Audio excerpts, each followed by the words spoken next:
Ils ont discuté de l'agriculture, de la propriété intellectuelle, de l'expansion du commerce et du transfert de technologies.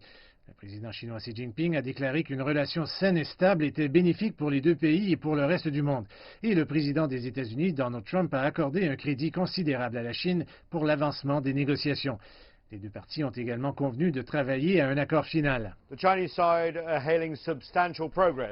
La partie chinoise salue les progrès substantiels. Le président américain, Donald Trump, a déclaré que la première phase d'un accord à plusieurs niveaux avait été signée.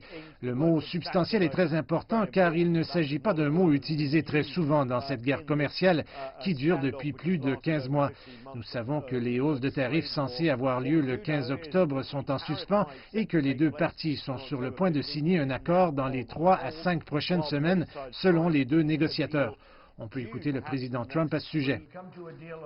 Nous avons conclu un accord au sujet de la propriété intellectuelle, des services financiers, un accord extraordinaire pour les agriculteurs, des achats de 40 à 50 milliards de produits agricoles.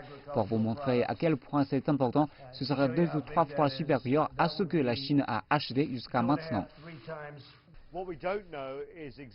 Ce que nous ignorons, c'est exactement ce qui se passera dans cette affaire. Nous n'avons pas de texte. Ils vont travailler dans les prochaines semaines. Le président Trump a parlé d'une possible signature lors du sommet de l'APEC au Chili. Nous devons attendre et voir, mais l'atmosphère ici a radicalement changé. On peut remarquer des discussions constructives des deux côtés. Le président américain a remercié le président Xi. Il n'a pas tari d'éloges à son endroit. Il a même mentionné que les étudiants chinois sont les bienvenus ici aux États-Unis. Mais il reste encore beaucoup de problèmes à régler en dehors de l'impasse des échanges commerciaux comme le statut de Huawei sur la liste noire des entreprises américaines. Comme nous le savons, 28 autres entreprises ont été ajoutées à cette liste.